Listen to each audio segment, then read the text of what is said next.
What's going on, everybody? Joe here, and today I have compiled a list of my top 5 spring fragrances this year for 2019. So elite that I'm actually going to make this top 5 have 3 honorable mentions, so technically it will be an elite 8 list. And it is so elite that I'm having to shoot this off schedule. Normally I drop my videos on Tuesdays. I'm having to drop it to you today instead, just because I had to put so much time and thought into what I really wore and also what I really enjoyed during this springtime. So this way you can check some of them out if you haven't tried it, or if you have tried it but contemplating a bottle or something, you have the opportunity to do so before spring turns into summer. So let's get into this list. I know you're tired of hearing me ramble.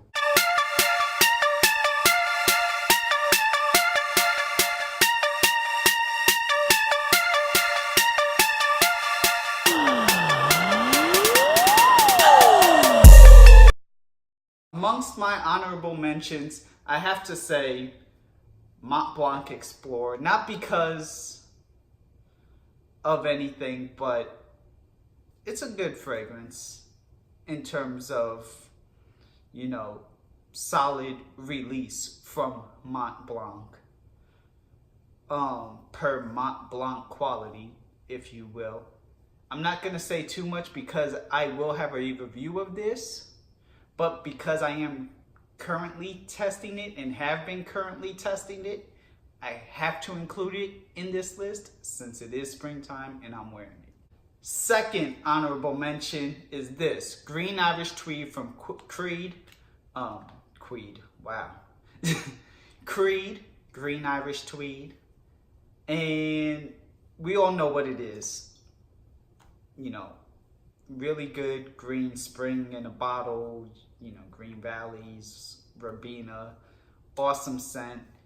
And just because everyone knows what it is and knows what to expect is why this is an honorable mention and not at the top of my list, just because I wanted to mix it up. By the way, you thought you weren't going to get a box throw? Here you go. Last but not least, such an awesome gem, Tower Une Rose de Kandahar. I mean, what can I say? The rose, cinnamon, vanilla, peach, all additional spices, musk. This is such a great scent in the springtime. As long as your springs aren't 85 degrees and up, extremely hot springs, this is such an amazing scent. Reason why I have this as the honorable mention is just because of the fact that the rose oil in here makes this bottle a more limited produced fragrance compared to some of the other ones. Plus at $160 for a 50 ml, it's a little pricey. So I try to use it sparingly, but I always go to this in the springtime. Such a great scent. 2 sprays is all you need, by the way. Now let's get into this list.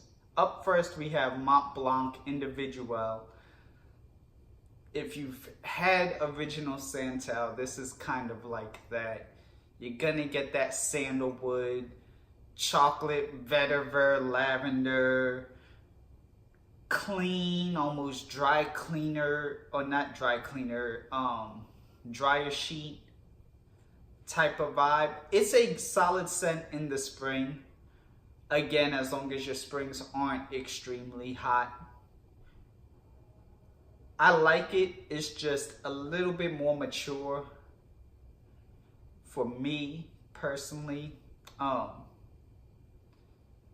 It's definitely great for work, which I do end up using this for.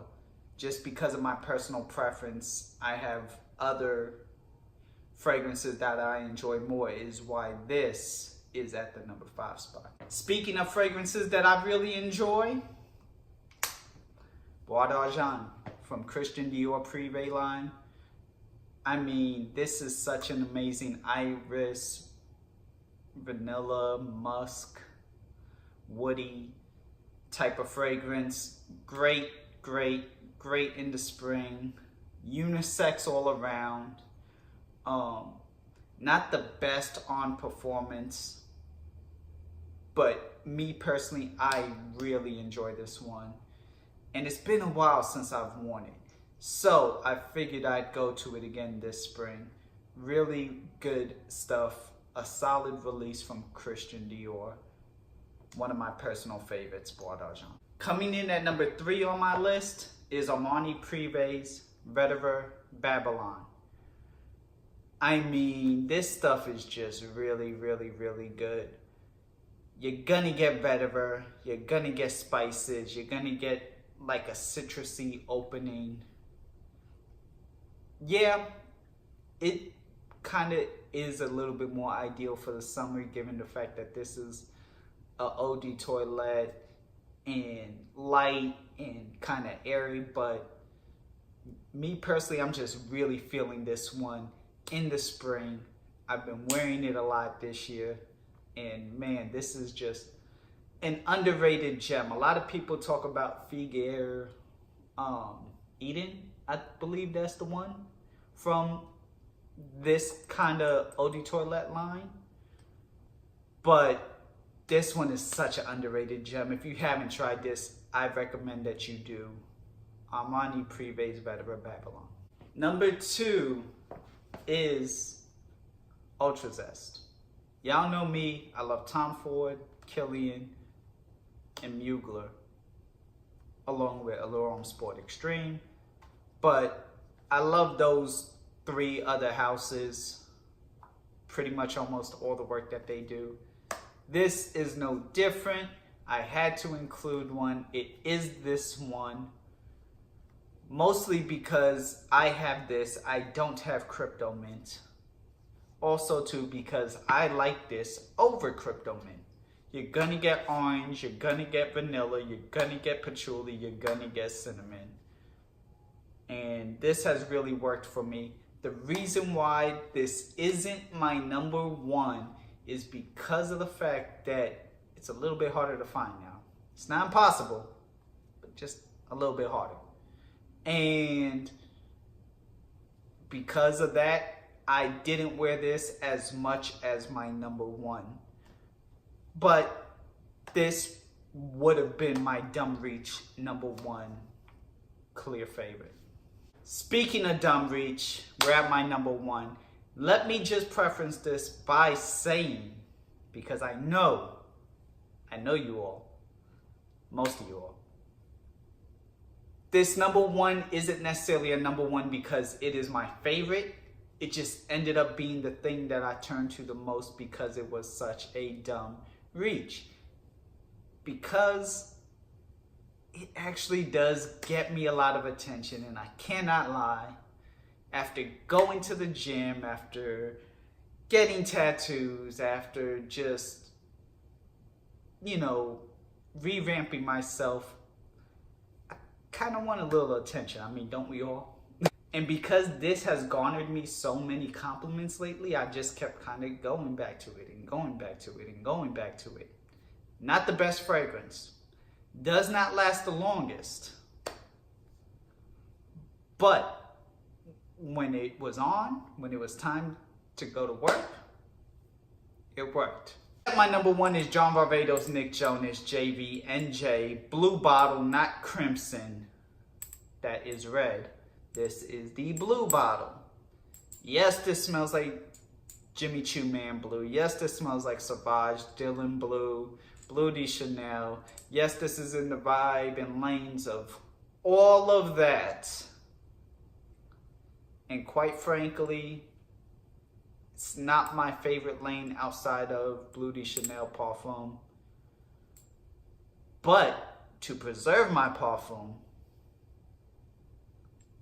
I've worn this a lot, and like I said, at the end of the day, it's gotten me a lot of compliments. And at this moment in my life, not as far as a reviewer, but just giving, you know, a couple of transitions, a couple of different things. Kind of want a little bit more compliments right now. Believe me, this fragrance is not great. This has a lot of flaws, and I still recommend, like I said in my video review, that you do not pay retail for this. Please do not pay retail for this.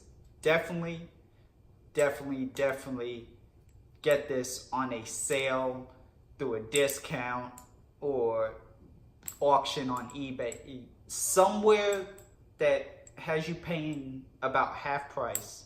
Get this. Do not pay retail. Do not pay $5 under. Do not even pay $10 under. $20 you could consider it. But this year, on this day, JVNJ has been my most worn fragrance that I've kind of vibed with.